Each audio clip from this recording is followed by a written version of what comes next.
más o menos cómo va caminando el trabajo y qué enfoque ustedes le van a dar, cuál es el tema que van a investigar y los autores que ustedes seleccionen para hacer su correspondiente trabajo. Entonces, hoy en adelante, por favor, les sugiero que para cualquier duda que ustedes tengan, pues no duden para tratar de resolver y de ir eh, conjuntamente elaborando el informe.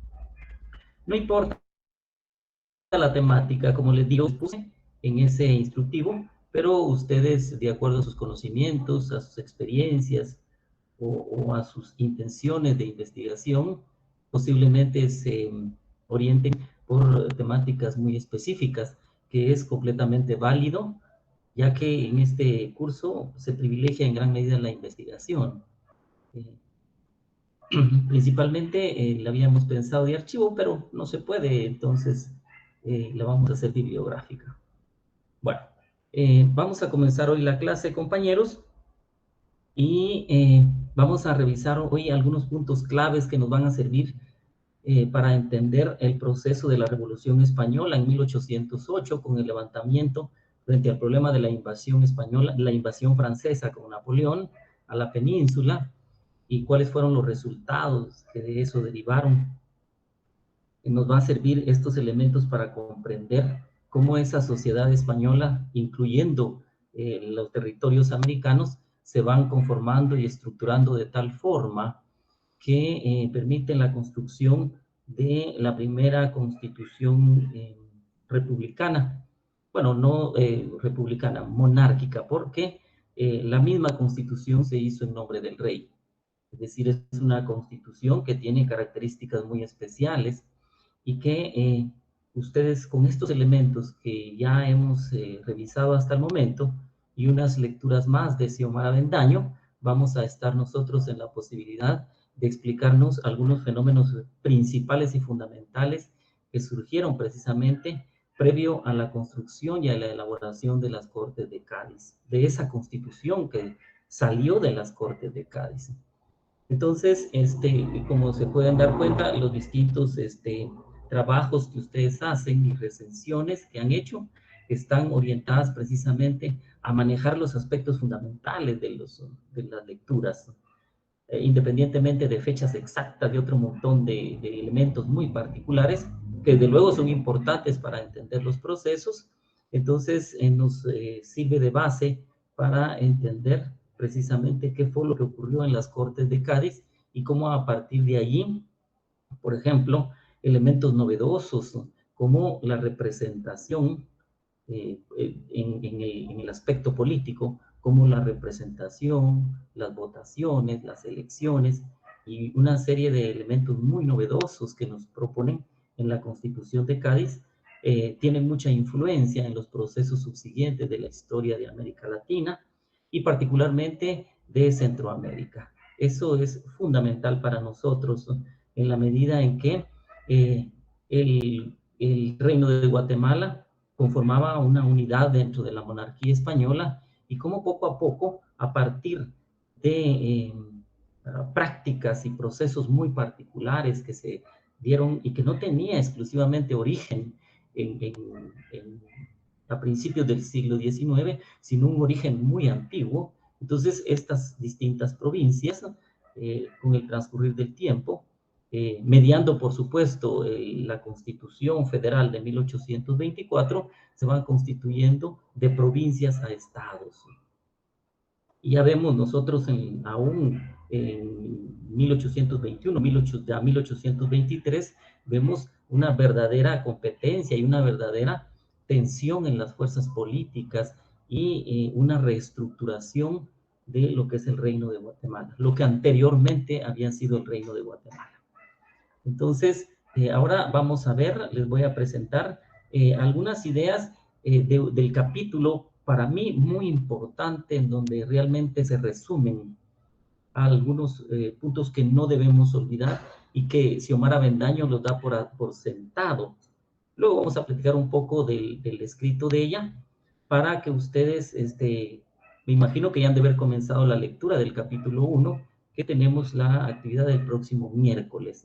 Entonces, nos va a servir de mucho lo que vamos a hablar ahora. Y por favor, si tienen alguna duda, va a ser muy breve esta presentación, la quiero hacer breve, a pesar de que podemos exponer mucho y hacer, digamos, un análisis de varios problemas que se nos presentan en ese capítulo, que es sobre la modernidad alternativa, eh, que yo tengo propuesto, pues, dedicarle un poco tiempo para regresar con ustedes. Ya vemos un poco sobre los imaginarios de 1808. Eso es fundamental. Es decir, cómo esa sociedad se consideraba, cómo se pensaba esa sociedad española. Y no solo española, sino una sociedad del reino, una sociedad del imperio español, incluyendo, digamos, los territorios americanos. Entonces, por favor, voy a compartir con ustedes pantalla, compañeros, y luego vamos a hablar un poco de eso y luego regresamos a la sala. Si tienen alguna intervención, no se limiten y ustedes pueden, por medio de su micrófono, a hacer las observaciones o intervenir en cualquier momento cuando ustedes deseen, por favor. Vean, yo aquí traté de resumir de una manera bastante apretada los puntos fundamentales que tratan en ese capítulo, la modernidad alternativa, porque no es una modernidad que podríamos decir se parece a la francesa, es una modernidad distinta, es una modernidad en donde siguen de alguna manera u otra en pie fundamentos muy antiguos de la sociedad española. Principalmente estamos hablando de los estamentos. Es una sociedad estamentada. Entonces, por ahí es precisamente el camino que toma Xiomara Avendaño y sobre el estamento, los estamentos, la estructura de la sociedad española antigua o de antiguo régimen, es que Xiomara Avendaño forma su hipótesis central en su trabajo. Entonces, algunas ideas muy generales para reflexionar sobre ese capítulo. Esto ustedes ya lo trabajaron y entonces creo que sí van a tener algunos elementos como para ampliar o para que se puedan discutir en esta clase.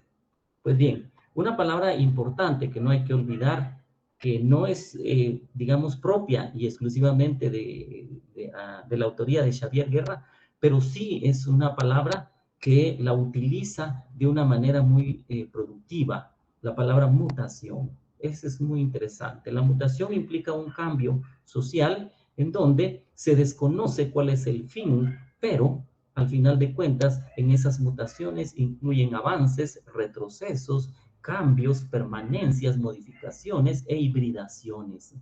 Hay una serie de empalmes que se manejan en esas mutaciones, fundamentalmente en el campo de las ideas, porque vean ustedes, lo que primero eh, en el periodo de finales del siglo XVIII y de principios del siglo XIX cambió, fueron precisamente las ideas, ¿no? Desprendiéndose de esas ideas, cambia la política, es decir, cambia la estructuración del Estado, cambian los imaginarios, los valores y una serie de cambios y comportamientos de la sociedad. Como les decía, esas mutaciones pueden ser cambios, pueden ser permanencias, resistencias y también pueden ser novedades, como en efecto los hubo. Si nosotros hiciéramos un ejercicio aquí para proponer cambios, ¿qué pensarían ustedes si yo les diría así rápidamente, denme un cambio que se dio? Vamos a ver si hay, así rápido, a nivel de los imaginarios. Por favor, ¿qué cambio observaron ustedes?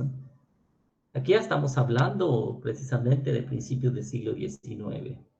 Un cambio, cualquier cambio en la sociedad española, porque en la sociedad francesa es obvio cambios que se dieron, pero que no precisamente van en la misma línea de la sociedad española. Pues bien, ese cambio, hay muchísimos cambios, pero uno, por favor, que me indiquen.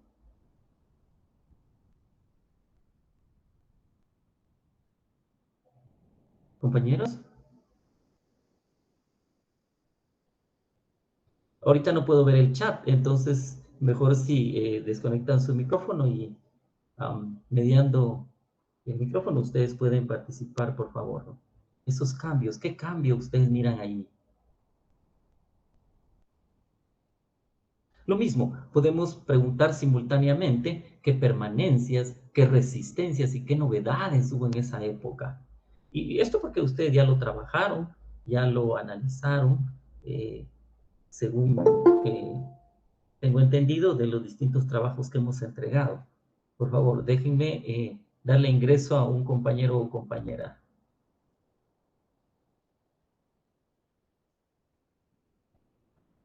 Pues bien, ¿qué cambios observan ustedes ahí, compañeros? Hoy sí podemos hacer uso del, del chat en este momento. ¿Qué cambios observan ustedes ahí? ¿Qué permanencias?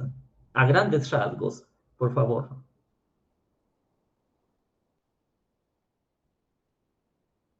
Diga una sugerencia. Ahí está. Bueno, David nos dice entenderse como nación española. La palabra nación, muchas gracias, David. Esto es muy interesante lo que David pregunta, porque la palabra nación es una palabra que igualmente estaba en construcción, más bien dicho, es un término cuya definición se estaba construyendo, es decir, se estaba construyendo en ese momento la nación. Imagínense ustedes la nación. Lo que regularmente se hace y hacían entonces era que en todos los escritos y en todos los discursos se manejaba la palabra nación haciendo una similitud entre nación y monarquía. Es decir, esto es, digamos, en cierta forma es una novedad, pero también es un cambio. Pero un cambio en donde el concepto de nación que ellos manejaban era muy limitado. No es la nación actual, definitivamente. Porque para entonces, yo a ustedes ya les he platicado un poco de esto. ¿Qué es la nación entendido, digamos, definida en términos actuales? Bueno, la nación es un conjunto de territorios unificados, centralizados, personas, leyes, instituciones. Pero para esa época, la nación estaba compuesta desde el punto de vista de las personas, pues no eran ciudadanos. Sí, la nación actualmente está compuesta de ciudadanos como la nación guatemalteca actual. Es decir, es una sociedad compuesta por ciudadanos abstractamente pensados. Es decir, los ciudadanos para actualmente no nos conocemos todos, pero sí formamos parte de un ideario de nación. Para entonces, la idea del individuo aún no estaba lograda del todo. Es decir, todavía en esa época tenemos una idea de nación solo desde el punto de vista de la aspiración, no del punto de vista de la realización. Porque, por ejemplo, es una nación en donde las personas estaban constituidas todavía en estamentos, es decir, en agrupaciones. Para entonces, la monarquía era una nación, sí, pero compuesta no por individuos, no, estaba compuesta por estamentos, es decir, por organizaciones, ya sea la iglesia, ya sea los ayuntamientos, ya el ejército, ya, bueno, organizaciones varias que componían la nación. Sí, no es como ahora. Entonces, esto vemos que desde el punto de vista del discurso, la nación se mencionaba como una unidad que estaba en el mismo plano de la monarquía. Sí, no había tal separación, sino era una nación compuesta por estamentos. Esto es bien interesante porque, ahora Claudia, gracias, porque otro elemento de la nación todavía no estaba construido. La nación supone una definición del territorio y para España, por ejemplo, en términos de nación, había al contrario una división enorme de los territorios. No había digamos, no había una constitución eh, en donde la gente aprobara de una manera masiva o donde esos ciudadanos apoyaran, digamos, todo un proyecto territorial. No lo había. Entonces, una nación actual, también uno de sus componentes es la organización territorial. Para entonces no había tal. Ejemplo de ello es que en mismo Centroamérica había problemas en la unidad. Por ejemplo, la provincia de El Salvador, la provincia de Nicaragua, la provincia de Costa Rica y en alguna medida la provincia, perdón, Honduras y en alguna medida la provincia de Costa Rica. Es decir, tenían algunas disputas con el control centralizado del punto de vista económico, social, pero fundamentalmente económico de la sociedad guatemalteca. Y todavía sobre eso venía encima el poder del rey. Entonces vemos nosotros que este es un cambio que se dio con respecto al uso de la palabra nación, pero todavía en términos puramente discursivos, no en términos prácticos. Vamos a ver, Claudia, ¿qué nos dice? Por favor. Licenciado, la forma de gobernar, Sí, la forma en que se también. gobernaban las naciones, digamos. Sí, sí, le entiendo. Vea, lo novedoso ahí podría ser la aspiración a tener una representación única. Cuando invadieron los franceses por medio de Napoleón a la península hispánica, lo primero que se despertó fue un interés unitario y múltiple en contra de esa invasión, porque la sociedad, tanto hispánica como la sociedad, digamos, del Imperio Español, tanto de España como de América, constituyeron que se había roto un pacto y que ese pacto no podían aceptar de la noche a la mañana las disposiciones de la Constitución de Bayona impuesta por Napoleón, porque consideraron la sociedad española y la sociedad americana, constituidas en un reino todavía, consideraron que en ningún momento habían participado para ese cambio del rey. Es decir, el rey Napoleón le obligó a Carlos IV a abdicar a favor de Fernando VII, su hijo. Y entonces consideraron, todas las personas, digamos, del reino, consideraron que el pueblo no había tenido participación en eso. Por lo tanto, no estuvieron de acuerdo. Y lo primero que hicieron después de, los, de la invasión de Napoleón y la imposición de la Constitución de Bayona fue precisamente alzarse en armas, pero no aquí en el lado americano de la monarquía, sino solo en el lado español. Ahí sí hubo una revuelta, por eso le llaman Revolución Española, ¿no? Entonces vemos que había una intención definida de un autogobierno en respuesta a una invasión externa.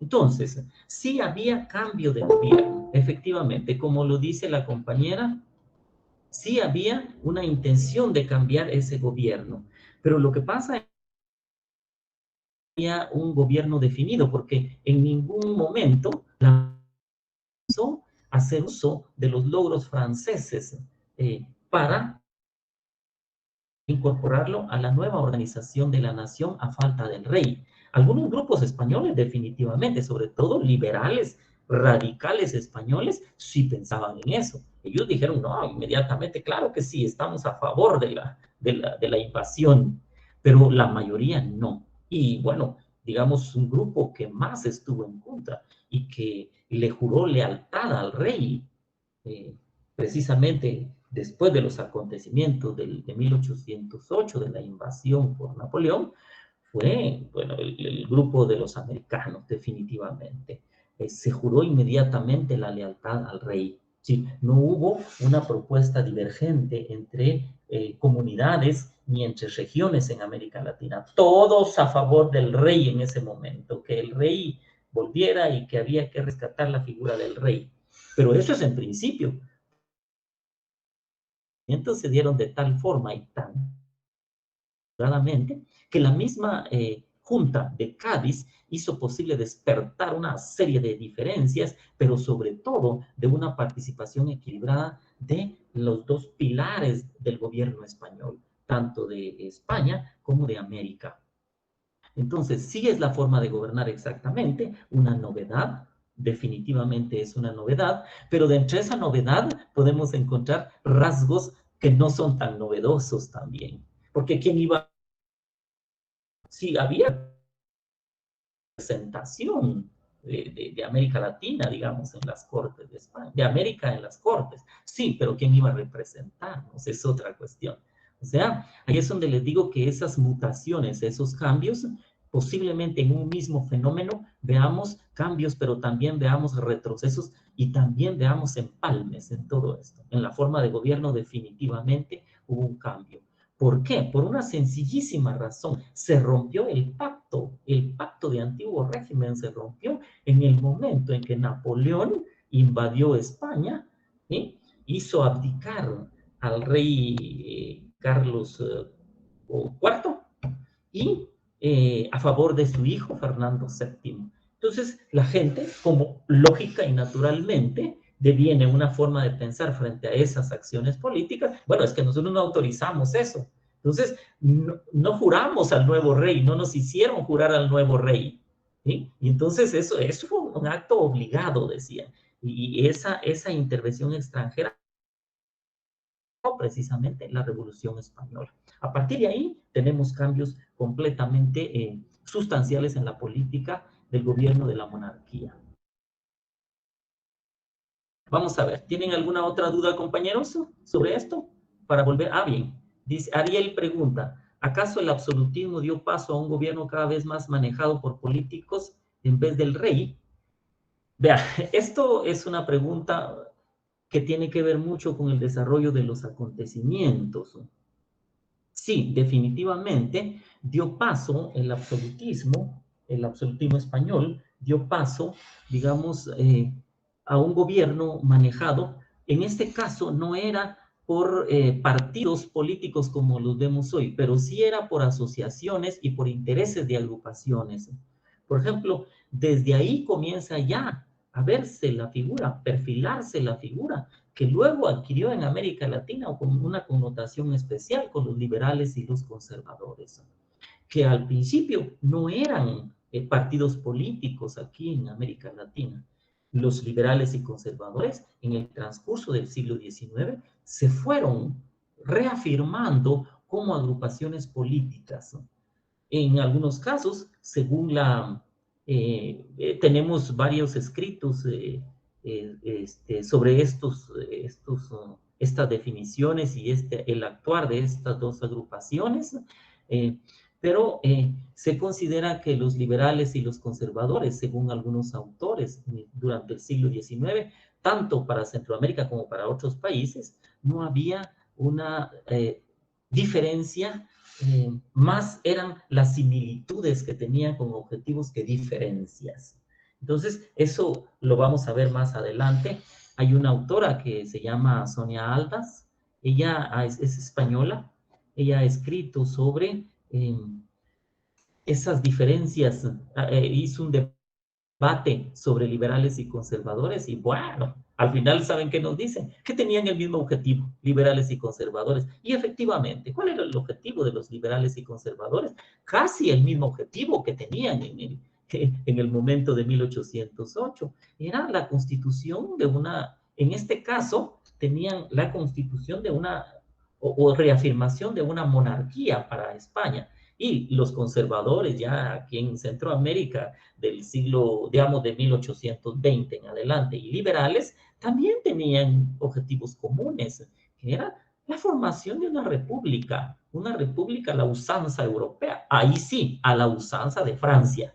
Pero esto es un cambio, que vean ustedes esas mutaciones inmediatas que en términos de 30, de 20 a menos de 20 años, miren, definitivamente cambiaron los imaginarios. Un quehacer político que se dio en ese entonces, dio un cambio de imaginarios sociales y colectivos de una manera extraordinaria en tan poco tiempo. Y ahí vemos el papel de la política en la organización social, cómo pesó la Constitución de Cádiz. En muchos gobiernos latinoamericanos, después de los procesos de independencia, siguieron basándose como estructura fundamental, sobre todo de la ciudadanía, en las Cortes de Cádiz, definitivamente. Las Cortes de Cádiz, aquí vemos todavía elementos para 1800, ¿qué les diré? Ya para casi el siglo comenzar el siglo XX, todavía encontramos resabios de las Cortes de Cádiz, definitivamente. Entonces, podemos decir que el absolutismo dio un paso, digamos, a agrupaciones políticas que después estas agrupaciones en específicos ya adquirieron una connotación a nivel de partido desde el punto de vista de más organizados, más estructurados y con algunos aspectos doctrinarios con objetivos específicos, definitivamente. Eso sí se logró en esa época. Sí, el absolutismo dio paso, digamos, a un gobierno manejado por políticos, pero fundamentalmente políticos que pertenecían a grupos específicos. Y en ese sentido, tiene razón Xiomara Bendaño, porque estos políticos, muchos de ellos constituían los estamentos tradicionales de la sociedad española. Los nobles, ¿no? La iglesia, eso siempre funcionó así. Bueno, entonces déjenme otra vez compartir pantalla para continuar con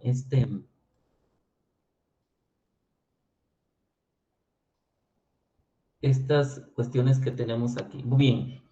Nos habla también de las nuevas sociabilidades y como nuevo sistema de referencia cultural en donde se gestaron nuevos modelos de una sociedad y de la política.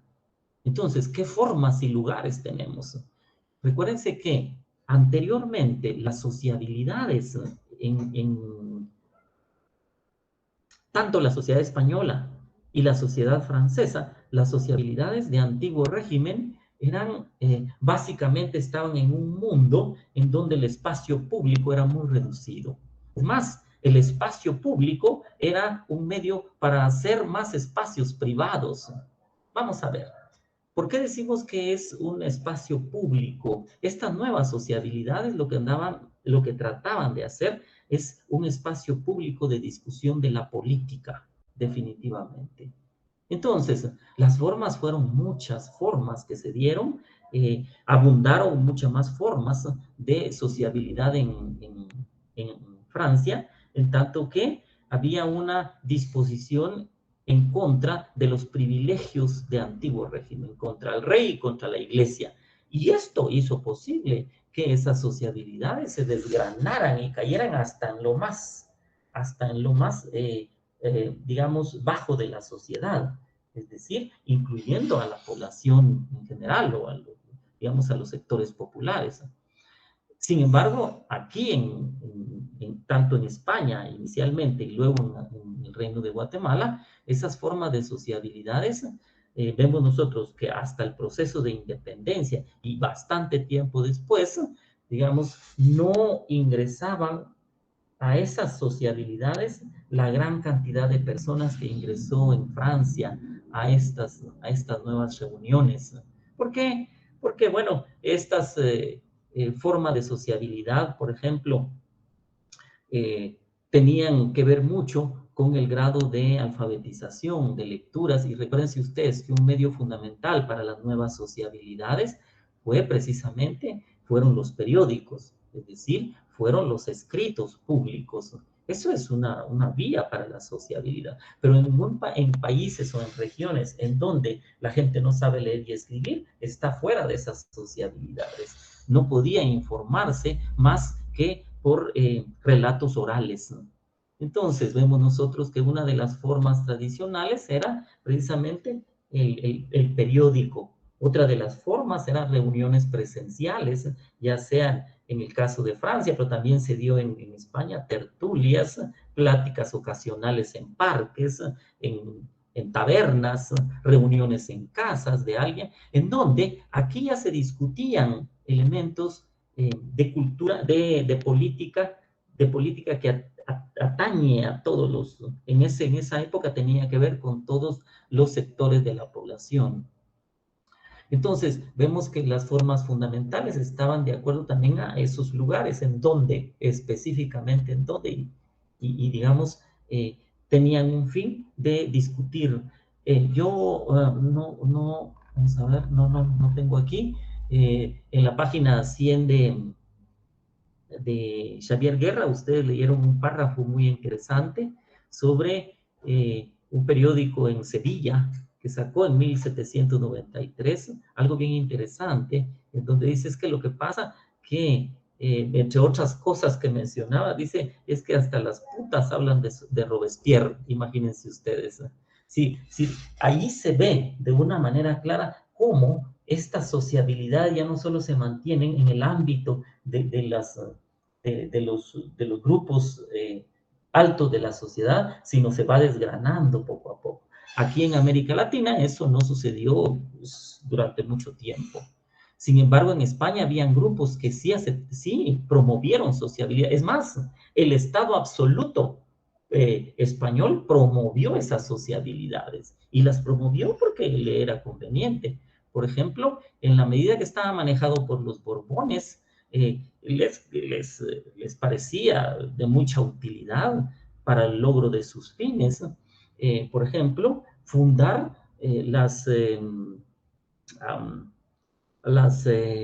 sociedades, por ejemplo, la Sociedad de Amigos del País, definitivamente. Esta fue una forma muy específica de crear nuevas sociabilidades, porque en esa Sociedad de Amigos del País, aquí se fundó en 1794, pero no solo aquí en la cabeza del reino, en Guatemala, sino también hubo sociedades en Chiapas, en Comayagua, en San Salvador, en León creo que hubo también organizaciones de amigos del país que se fundaron como subsidiarias en esa época. Es decir, ya estaban llegando esas ideas. Y en este caso, vemos nosotros que estas sociabilidades, algunas eran promovidas por el mismo gobierno absoluto, y en otros casos definitivamente no, porque fueron perseguidas esas. Porque si hablaban de política, inmediatamente, comencemos con que había muchos libros prohibidos,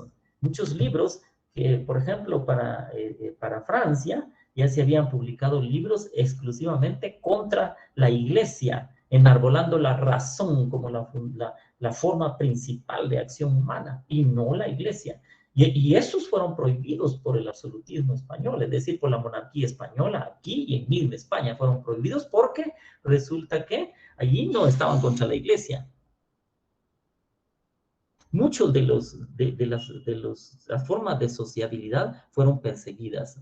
Por ejemplo, aquí de manera particular en el reino, vemos en 1813 la conspiración de Belén.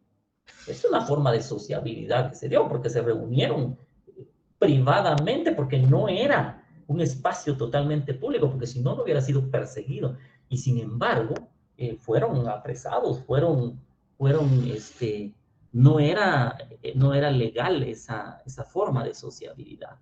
Entonces encontramos nosotros formas de sociabilidad legales, ilegales, unas propuestas por las mismas autoridades de la corona y así sucesivamente. El problema era que se platicaba de política. Entonces vemos nosotros que es posible que muchos de esas costumbres en donde antes se discutía, por ejemplo, el traslado del poder en el seno muy íntimo de la familia, porque en el antiguo régimen, o sea, en aquella sociedad completamente absolutista española, muchos de los puestos y cargos que se obtenían en la administración pública, todos con carácter político, por supuesto, se discutían tal vez en el aposento de la señora y el señor, del criollo y su esposa, o quién sabe, entre amigos, entre familiares, pero esas eran muy privadas esas reuniones. Luego, estos mismos actores que en donde se promovía ya una discusión más abierta sobre la política. Entonces, aquí encontramos nosotros actores de distinta clase, porque encontramos desde estudiantes que podríamos decir que llevaban una dirección, un imaginario mucho más claro y definido de lo que se quería, pero también nos encontramos hablando con curas, hablando con hacendados, hablando con militares, hablando con representantes de la iglesia, con canónigos, con obispos, y, o sea, hablamos de que esos autores, esos actores ingresaron a un mundo en donde el planteamiento de las sociabilidades tenía una dirección de carácter moderno, pero con actores viejos, con actores de antiguo régimen. pero sí se platicaba política, por supuesto. Bien, de la política moderna. Dice, esto es muy interesante, el principio de la soberanía, la soberanía como el principio de legitimidad. Y este fue un verdadero problema, el primero que se planteó con la Revolución Española, con la invasión de Napoleón, fue el principio de soberanía, ¿sí? El soberano ya no está, por lo tanto es ilegítimo. Imagínense. Entonces, ese fue el primer problema que se dio. El primer problema no fue de representación el que se dio. El primer problema fue de soberanía y de legitimidad. Luego ya viene el problema de representación. Cádiz fue la mayor parte de discusiones que hubo, porque no solo la representación en términos de igualdad de las dos partes que componían el imperio español, sino quienes iban a estar integrados, o sea, quienes iban a sustentar esa soberanía. Entonces, ahí fue un verdadero problema, quienes iban a legitimar esa soberanía. Eso siguió durante todo el periodo. Entonces, que esa política moderna fundamentalmente promueve constituciones escritas.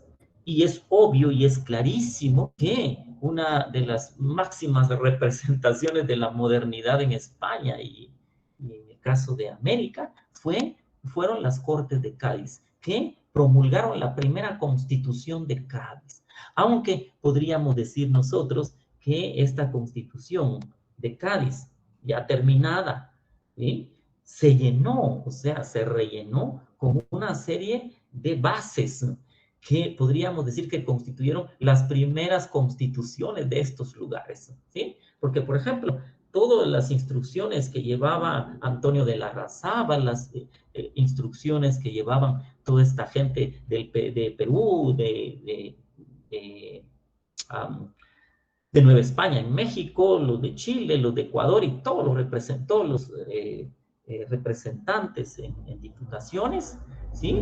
Podríamos decir que ellos ya llevaban una propuesta constitucional. Imagínense ustedes, para que se tomara en cuenta en la gran Constitución de Cádiz, ¿no?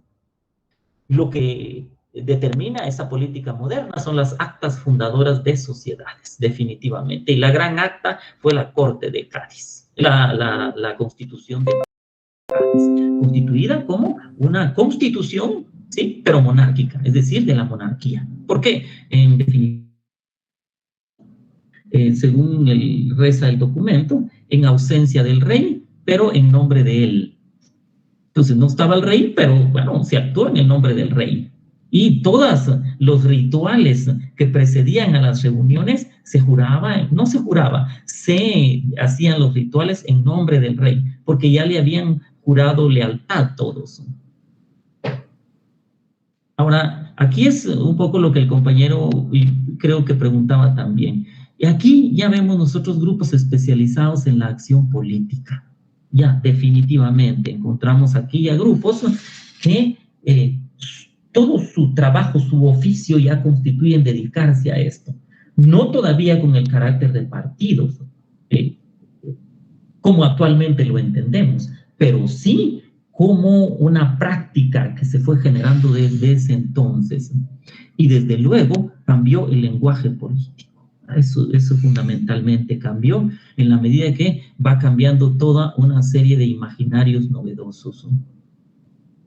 Entonces, tenemos que, otro punto fundamental que maneja el autor es ese pueblo nuevo, ese imaginario de ese pueblo. Dice, aquí nos hace bien la comparación, y esta es una pregunta que yo les puse a ustedes en algún trabajo, a manera de que vieran ustedes esa comparación entre el pueblo, por supuesto, que es un pueblo distinto, no es un pueblo como el que lo vemos hoy, definido de manera muy distinta, pero entendámoslo como en la mayoría, como las mayorías. Entonces, por ejemplo, en antiguo régimen o en el absolutismo, la idea que se tenía del pueblo era una idea concreta, sí, eran los actores, eran lo que hacían, no se tenía un imaginario abstracto, ¿sí? porque los actores se conocían, los actores definitivamente se conocían y los actores, digamos, que estaban, todas las acciones las hacían de manera concreta. No se tenía para entonces la idea de un actor o un pueblo abstracto, como el que ahora priva, que es el ciudadano. Ahora el ciudadano es abstracto, porque hablamos de un ciudadano, suponemos, ¿qué es lo más concreto de un ciudadano? Que pertenezca a un grupo. Eso es lo más concreto, pero desconocemos si ese ciudadano está calificado en términos de cómo antes se hacía. Por ejemplo, antes se hacía de acuerdo a la riqueza, de acuerdo a sus asuntos económicos, a su participación política, es decir, participación en las mismas instituciones coloniales, su nivel de formación, si sabía leer, si sabía escribir, si era casado, si no era casado, una serie de elementos que la Constitución de Cádiz la puso. Y luego aquí se refiere a la Constitución de 1824, la federal. Ese se llama, es el voto censitario. Entonces, vemos nosotros que el actor antiguo era concreto y el actor, digamos, ya moderno, completamente abstracto.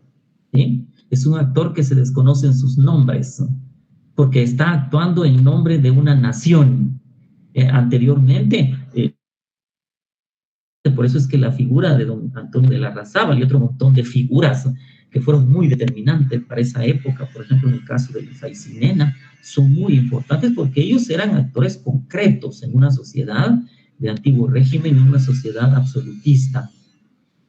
Bien, pero no solo por el hecho de tener, de tener posibilidades económicas, porque también habían, según lo dice el documento, habían revueltas, pero estas revueltas también las hacía mucha gente que estaba, digamos, inconforme con las cargas impositivas que tenía, pero eran actores concretos, pertenecían a un lugar.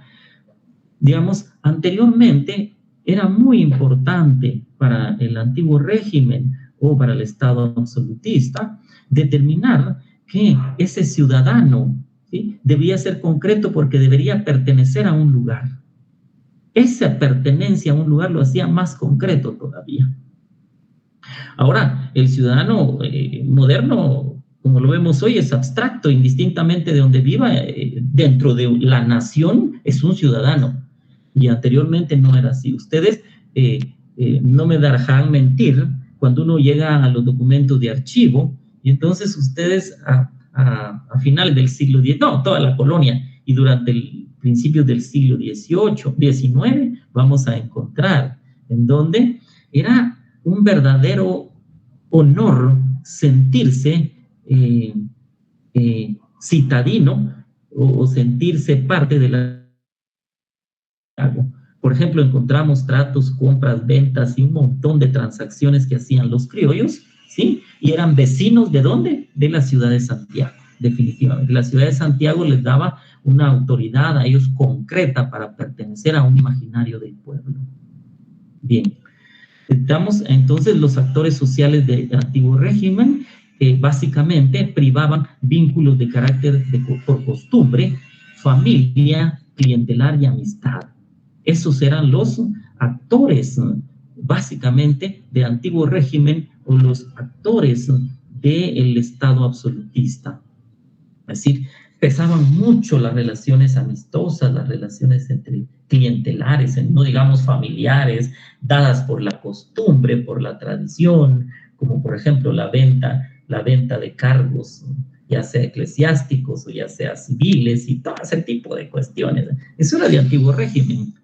Ahora, interesante porque esta sociedad, esta asociación no dependía de su voluntad. Ellos estaban ahí porque las condiciones así lo requerían, definitivamente. Y esas relaciones entre clientelas, amistades, familias, costumbres, elevándolo al campo de la política, tenía un carácter privado, no tenía un carácter público.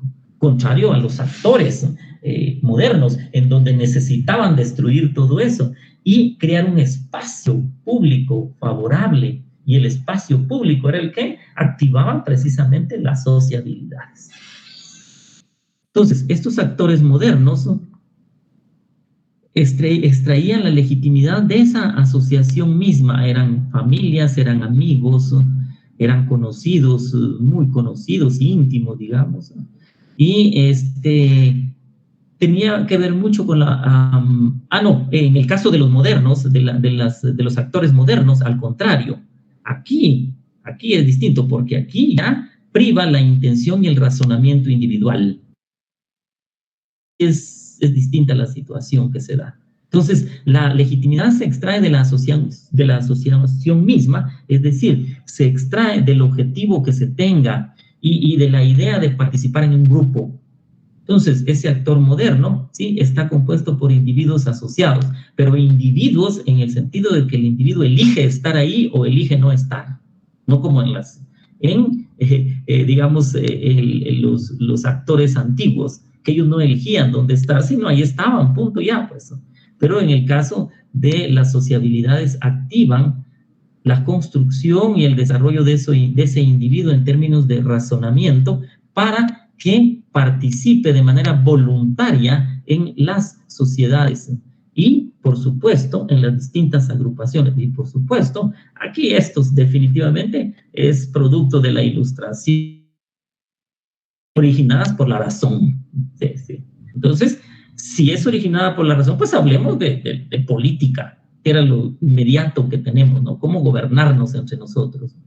Bien, entonces, estos individuos ya expresan su forma de pensar en el ámbito público y ya no en el ámbito privado. Actores modernos, sí. Pero esto es por definición lo que yo les puse ahorita. En la realidad, vemos que muchos individuos de antiguo régimen, como por ejemplo, curas pertenecientes o digamos algunas camarillas pertenecientes a la iglesia, que podríamos decir que eran de antiguo régimen, en asociación, ya en sociedades con un carácter más moderno, integrando, compartiendo ideas y todo eso. O sea, yo aquí solo les definí estos aspectos, pero en el fondo, aquí, la historia misma, la práctica histórica, se develó de una manera muy compleja, definitivamente. Sobre esto, en Guatemala no se ha escrito casi nada, o no había dicho nada. Algunos autores sí han escrito esto, pero mínimo, sobre esas complejidades, esas, digamos, acercamientos a los individuos modernos y a los individuos antiguos. Pues bien, vemos que la forma de sociabilidad, básicamente, sobre todo en España, eran tertulias y sociedades patrióticas, es decir, en términos de que platicaban sobre el destino de estas sociedades se incrementaron después de la revolución, es decir, después de 1808 se incrementaron enormemente, y más todavía en el proceso de construcción de la Constitución de Cádiz. Ahí sí, sociedades, ellos se organizaban de tal forma para transmitir ideas, salieron una serie de publicaciones, periódicos, gacetas, y bueno, veamos todo. Y esos reflejos llegaron aquí a América y a Guatemala, llegaron con, digamos, la publicación de periódicos y de manera no autorizada, digamos, llegaron una serie de pasquines, panfletos. Principios de siglo yo he encontrado en el archivo panfletos, es decir, escritos que no estaban autorizados, pegados en las puertas de las iglesias. Se encuentra mucha rebeldía, mucho pensamiento rebelde en esa época, y aquí en Guatemala es claro, en el momento en donde ahí aparecitos se hablan mal contra la iglesia, pegados los pegaban en las estos son los pasquines, en las puertas de las iglesias, y entonces era una forma de manifestar, una forma de expresar, digamos, cómo estaba ese, porque no cabe duda que estas personas, de alguna otra forma, las que hacían eso, se comunicaban y tenían sus reuniones. Es difícil que un pensamiento de esa naturaleza haya salido solamente de una persona. Tendría que tener, por su carácter político, una asociación previa, una asociación, digamos, que tenía el objetivo de discutir, el objetivo de promover, el objetivo de debatir y el objetivo de discutir básicamente. Bien. Ya les hablé sobre los medios de sociabilidad, libros y medios escritos que se dieron en cafés, en fondas, en tabernas, en pulperías. Bien, sobre las élites modernas, ¿cuál era su composición y cómo se difundían las ideas? En esas élites modernas vamos a encontrar nosotros un poquito más compleja la situación española, porque sí existían muchas asociaciones patrióticas, bastantes asociaciones patrióticas, y en donde se mezclaban intereses de la iglesia, pero también intereses de los militares, intereses de las camarías, intereses de los grupos que anteriormente eran nobles o descendientes de los nobles, y así de trabajadores, de artesanos, y la composición era muy variada, ¿sí? Y que no logró difundirse esas ideas hasta el ámbito popular, como fue en Francia, desde luego. Sin embargo, en términos de América Latina, sí fue bastante en ese sentido lo que se desarrolló ¿Y quiénes las promovían? Pues quienes estas ideas modernas y todo, eran grupos particulares que en principio adoptaron gran parte del pensamiento derivado de la Ilustración y de la Revolución Francesa, y que de alguna otra forma ese pensamiento se fue introduciendo de diversas maneras y por diversos medios. Igualmente, aquí en América, el autor destaca tal vez no abundante, pero sí en comparación con el resto de América, una posición privilegiada de esas asociaciones más en México que en otras regiones, y en Perú, digamos, por ser los centros grandes de dominio y en donde se aglomeraba, digamos, las cantidades de personas en esas dos grandes ciudades, en México y en Lima. Entonces, eso no quita que en otras regiones, como aquí en Guatemala, haya también expresiones de esa modernidad y haya habido muchas reuniones de esa naturaleza que perseguían fines políticos. Bien. Entonces, esto es lo que les traía para ahora. Ahora, esto lo vamos a platicar ahorita precisamente sobre las ideas del trabajo que ustedes entregaron. Lo vamos a hablar ahorita en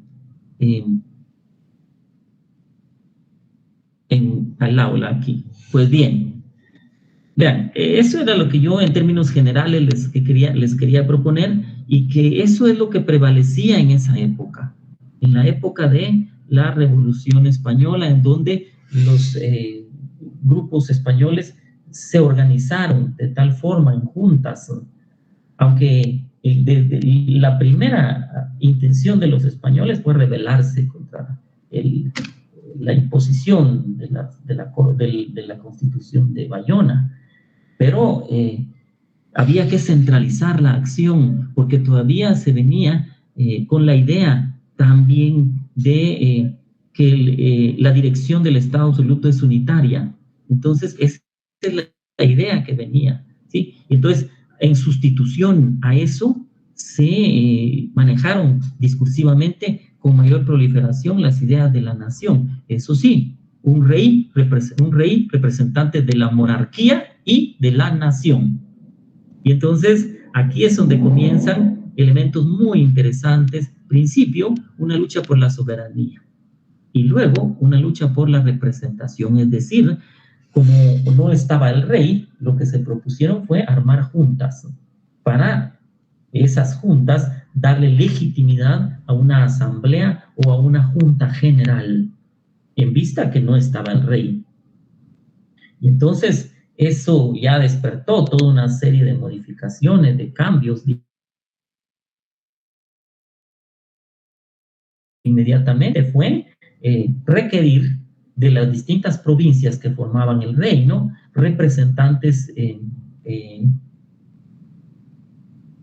para ese país, es decir, para diputaciones, diputados.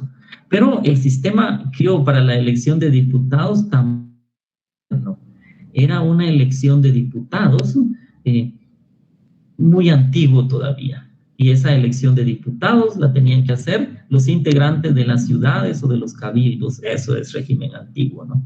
Entonces, los primeros diputados que fueron asignados para esa Junta General, que finalmente ya no fueron, sino fueron otros después, ya para quedarse definitivamente en la confección de la Constitución de Cali, y es donde ya va Antonio de Larrazábal. Entonces, todos los diputados que en algún momento se nombraron después de que entró Napoleón a España, ya sea principalmente en América, eran diputados que tenían un carácter electivo, pero eran elegidos a su grupo particulares. No, la representación para diputados todavía no era moderna, no era en lo absoluto moderna. No, porque si antes los que representaban los estamentos estaban fincados en los cabildos, entonces no cabe duda que a falta de rey, ¿sí?, quienes asumen el poder iban a ser los cabildos, definitivamente. Y eso sucedió aquí en América. Los cabildos de las ciudades, aquí en Guatemala, el cabildo de la ciudad de Santiago, que era, digamos, la ciudad más amplia, más grande, y era la cabeza de todo el reino, pero también el cabildo de San Salvador, el cabildo de Comayagua, el cabildo de León, el cabildo de Cartago, y esos cabildos, el de Ciudad Real, por ejemplo, en Chiapas, y así sucesivamente. Como no estaba la figura del rey y no había una costumbre y una tradición de elegir como nosotros elegimos ahora, con voto individual, antes no se hacía con voto individual, antes era el grupo el que elegía eligió a los diputados. Y allí la iglesia jugó un papel importante, pero porque quien propuso esa elección era básicamente la iglesia. Era una forma antigua como se elegían en la iglesia los cargos, los distintos cargos, tanto de canónigos, de representantes de los conventos y todo eso. Esa forma se usó mucho, o sea, se trasladó al ámbito civil esta cuestión de la iglesia en términos de elección para elegir a los diputados, y la iglesia dirigió, y ahí es donde comienza precisamente la elección indirecta. Es decir, no había una elección, sino era indirecta. Porque quiénes eran los cabildos, y luego, como estos son integrantes del cabildo, pues ellos eligen al diputado. Entonces hay muchas cuestiones ahí muy importantes, como la iglesia también participó en esa organización de las diputaciones, y eso lo hizo hasta 1824 con la Constitución federal, porque no estaban reconocidos, y si estaban reconocidos todos como ciudadanos, habría que ver también esos ciudadanos que estaban sujetos a un sufragio censitario, si llenaban las cualidades para ser ciudadano. No saber leer y escribir los alejaba.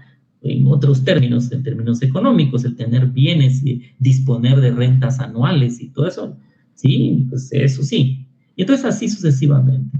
Gran parte de eso duró hasta finales del siglo XIX, con aquello de las propuestas que anteriormente se hacían para la sucesión presidencial, que se presentaban 3 personas, y entonces elegía la asamblea a uno de los 3 que se proponían. Eso es propio de las Cortes de Cádiz. Entonces vemos nosotros que todos esos elementos vinieron de ahí.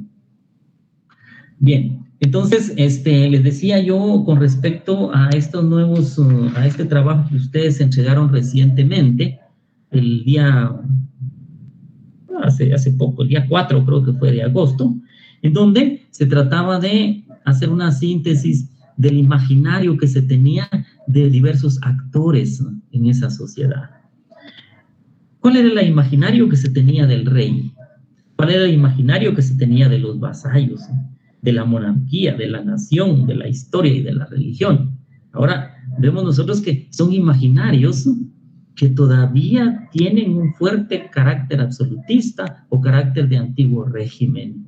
El rey se pensaba como que era el padre de todos, ¿no? Era la cabeza, ¿sí?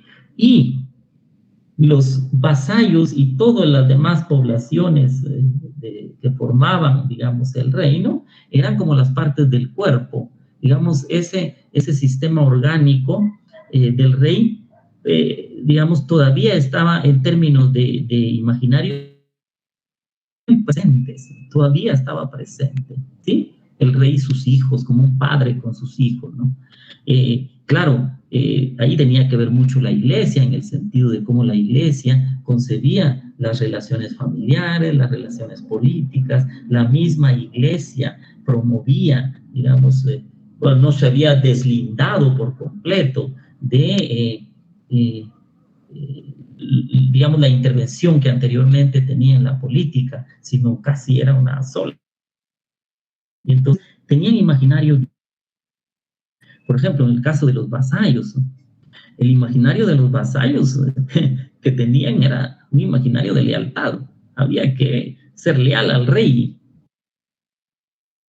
Y este imaginario de lealtad, vean ustedes que ese es un imaginario que ya lo traían los españoles cuando vinieron aquí a América.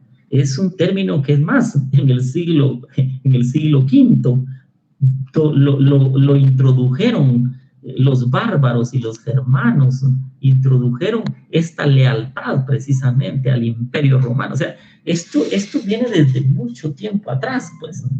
Entonces, esta idea del vasallo leal, del vasallo que responde, que se enfrenta con las armas al enemigo en el nombre del rey, esa era la idea que se tenía. Se tenía la idea del vasallo. Y ese vasallo se le nombró, o sea, discursivamente se le trataba como el pueblo, se le trataba como, ya posteriormente como el ciudadano, pero seguía teniendo mucho de vasallo, no solo por la lealtad que tenía, sino por su práctica y sus valores. Entonces, esos elementos son muy importantes. Sobre la nación y la monarquía, había una representación, un imaginario casi similar, en donde la monarquía y la nación estaban constituidas por estamentos y corporaciones. Sí, no se perdía la relación en donde el rey está arriba y se desgrana en distintos estamentos. Entonces, esa es la idea que se tenía de monarquía y la idea que se tenía de nación.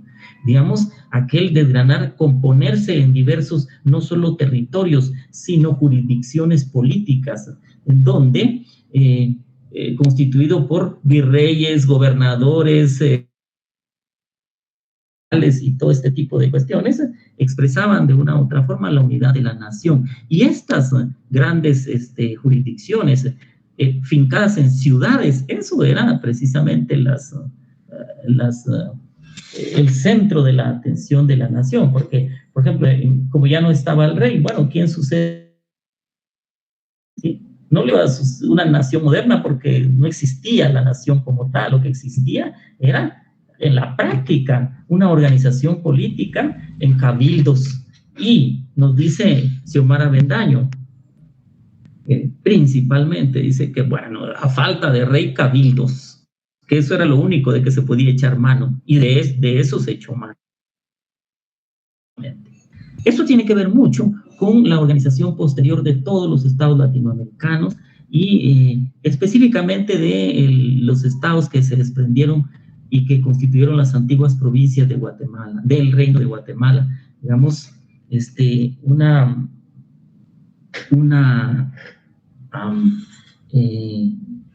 modernización, digamos, discursivamente, digamos, como maleable en términos de que el ciudadano moderno iba a ser aquel ciudadano que iba a pertenecer a una nación, iba a luchar por su nación, pero que en la práctica era otra cosa, definitivamente era otra cosa. Sí, sí, sí. Aquí tenemos muy claro nosotros que esta constitución del ciudadano, a partir de 1824 en adelante, fue un objetivo de ambos grupos de conservadores y liberales. Es una tensión para construir lo que ellos querían construir, que era la nación, ¿sí? Digamos, una organización republicana compuesta de 3 poderes, ¿no? Pero eso es lo que se aspiraba y todavía se sigue aspirando eso, no crean. Aquí en Guatemala tenemos cursos, creo que en la educación media o en la educación primaria, que es precisamente de la construcción de la ciudadanía. Entonces la ciudadanía hay que estarla construyendo porque de alguna otra forma eso le da unidad no, siempre le da unidad a la nación.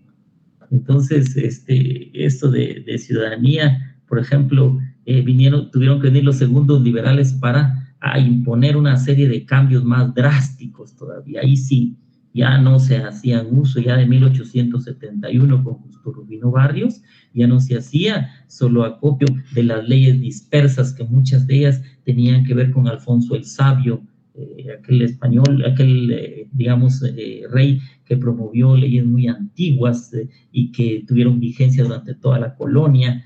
Y bueno, entonces, ¿qué hizo Justo Rufino Barrios? Lo que hicieron ellos fue, bueno, no él exactamente, lo que hizo el movimiento liberal fue plantear, ¿no? ¿Sí? En sus propios términos y en sus idearios, una modernización del país. Y esa modernización del país, en su ideario, era precisamente proponerle, sacar, producir, ¿no?, toda una serie de leyes para que se constituyeran en códigos. El sistema de codificación en Guatemala comienza a partir de una forma permanente a partir de ahí.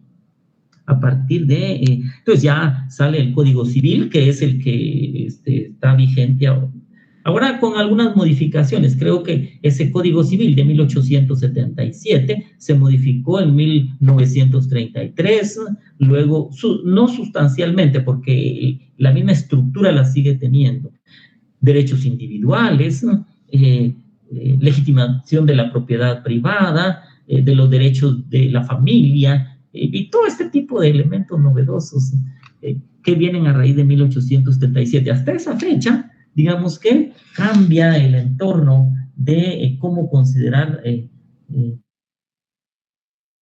un ámbito casi de antiguo régimen. Muchos asumen que el antiguo régimen aquí en Guatemala llegó hasta con los conservadores, de ahí en adelante pues dicen ya es otra cosa, y algunos otros consideran que no, otros dicen no, pues aquí el antiguo régimen siguió, hasta fue la revolución del 44 el que terminó con eso, y todo porque la cuestión relacionada con el uso de la fuerza de trabajo. Bueno, hay muchas cosas que decir, pero lo ideal es tener una idea, miren ustedes, de proceso, para explicarnos, aunque sea a grandes rasgos, cómo elementos tan antiguos, como les decía, con esto de las lealtades, ¿no?, que se remonta al siglo V con la invasión de los bárbaros al imperio alicaído romano, y luego casi llega hasta la actualidad, pues, o llegó hasta 1877 o a 1821. Es bien interesante ver esos procesos.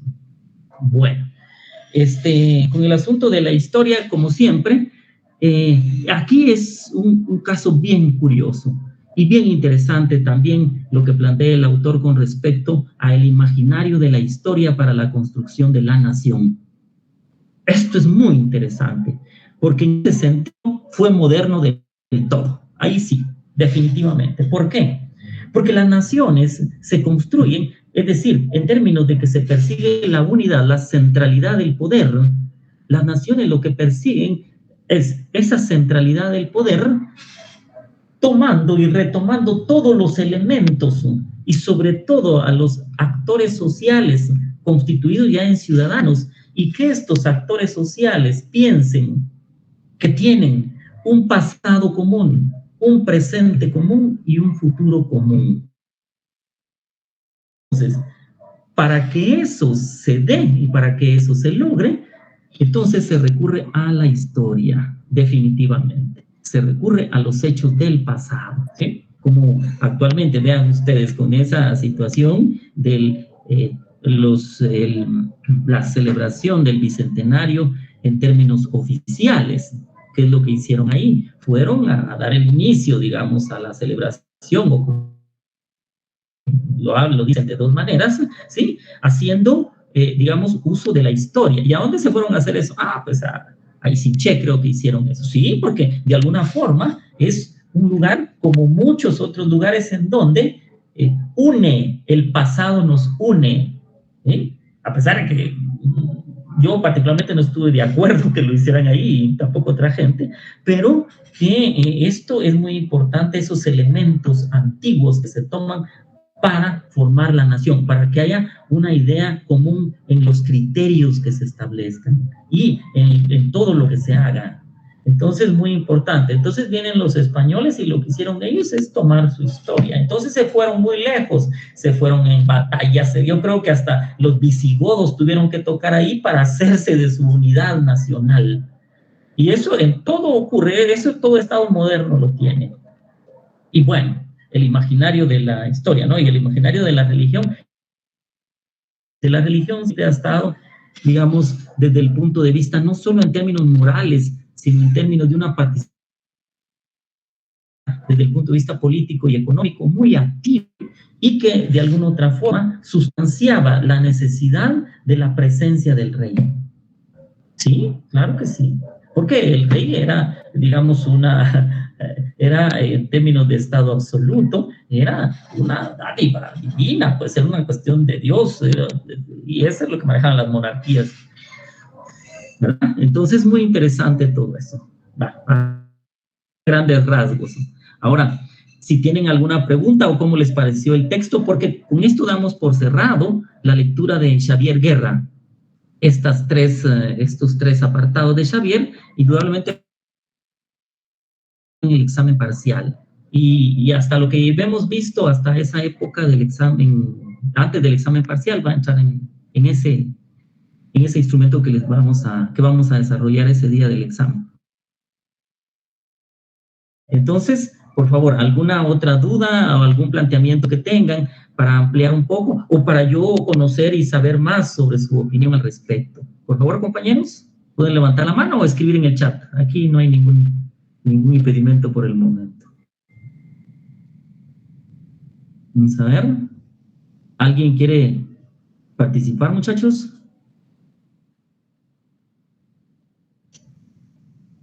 Anímense, ¿qué pasó? Pueden escribir en el chat también.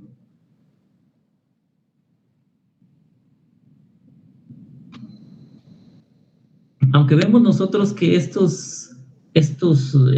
siempre se maneja a nivel de síntesis, ustedes van a encontrar libros, en revistas, artículos, se encuentren de todo, ustedes van a encontrar sobre este periodo. Pero el primer capítulo de Xiomara Bendaño, entonces ya nos vamos a meter un poco a historia pura, a la historia, al proceso, pero también sin dejar de entender elementos de análisis serios, como por ejemplo la situación estamental. Bueno, anímense pues y participen, muchachos, ¿no? Todavía nos quedan unos 10 minutitos más. ¿Qué opinan?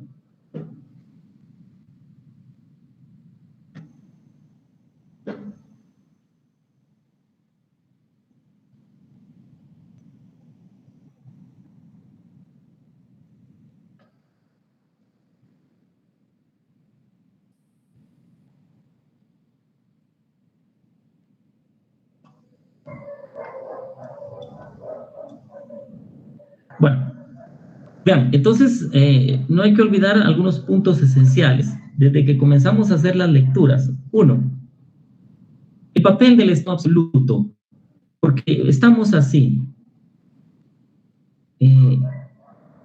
Anteriormente, antes del Estado absoluto no había un Estado centralizado.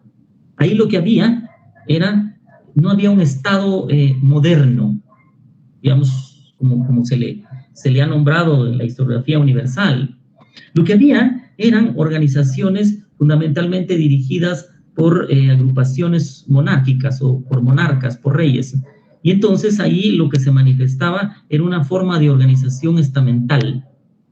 Eso dio paso a una forma de organización centralizada, que es el principio de un Estado moderno.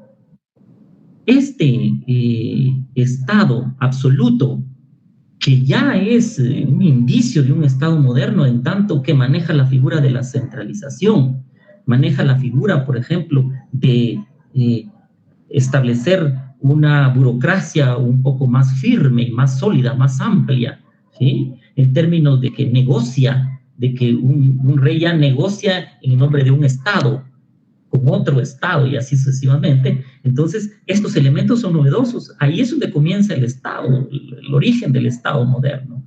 Este Estado absoluto, por supuesto, siempre estaba constituido, ¿sí?, por la figura del rey en la parte, digamos, en la cúspide, y los estamentos y las otras organizaciones que componían la sociedad. Eso no era un Estado del todo moderno, ¿sí? El Estado moderno tuvo como elementos fundamentales que lo activaron el pensamiento de la razón. Y ese pensamiento de la razón es el punto en donde el hombre comienza a distanciarse de la tradición, el hombre comienza a distanciarse de toda aquella costumbre y toda aquella tradición de hacer política, ¿sí? Entonces, en donde el hombre ya considera que en su cabeza tiene las posibilidades de cambio por medio de la razón, por medio del debate, por medio de la discusión, y eso lo convierte a un hombre que ya no piensa en nombre de su estamento, sino piensa en nombre del mismo, piensa como individuo.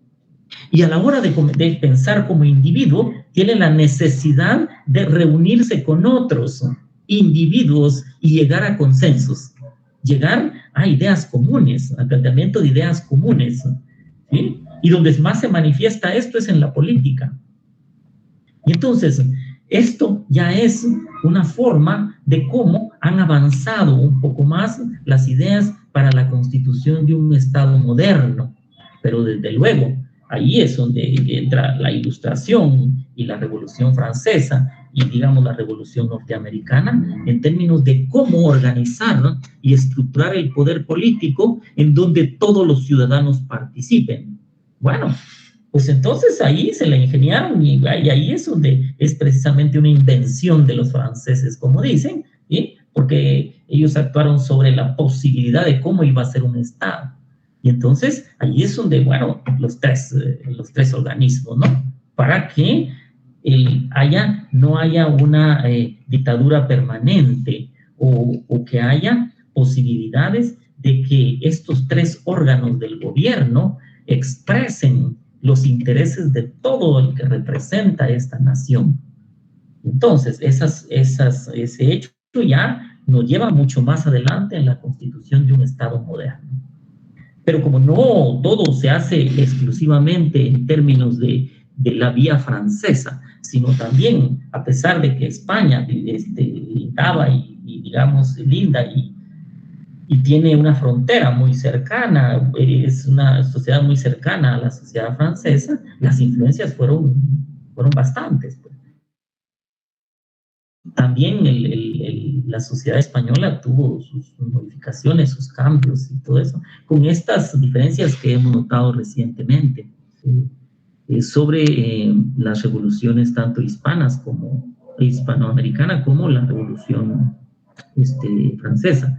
Y entonces, ya en el siglo XIX estamos en un plano en donde, activado también y con mucha más razón por el resultado de las Cortes de Cádiz, bueno, solo la discusión de las Cortes de Cádiz nos puede dar a nosotros muchísimos elementos para analizar las sociedades, sobre todo en términos políticos.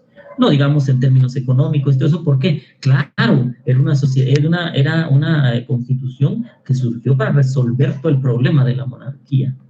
Y que luego, una vez entró en vigencia, luego pues se quedó abolida en 1814, luego fue retomada en 1820 y así sucesivamente. Es decir, bueno, ahí estamos, muchachos. Al fin de cuentas no quisieron participar. ¿Alguna intervención final, muchachos?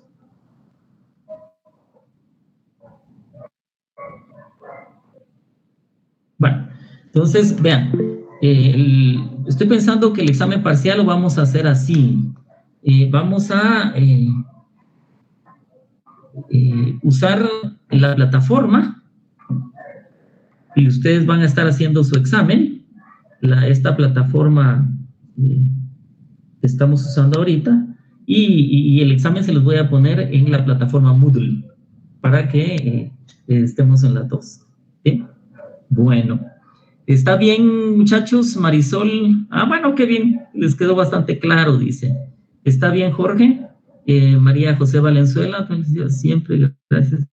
Bueno, miren, cualquier duda que tengan, aunque a ustedes les parezca un poco tal vez alejada del tema, no importa, porque si tiene alguna relación por ahí la encontramos y vamos viendo, porque no hay cosa más importante que el compartir las ideas. Yo necesito de ustedes saber también cuáles son los presaberes que ustedes saben de eso, o cómo ustedes lo manejan, o qué han sabido, porque de la participación de todos nace precisamente el conocimiento que vamos a adquirir.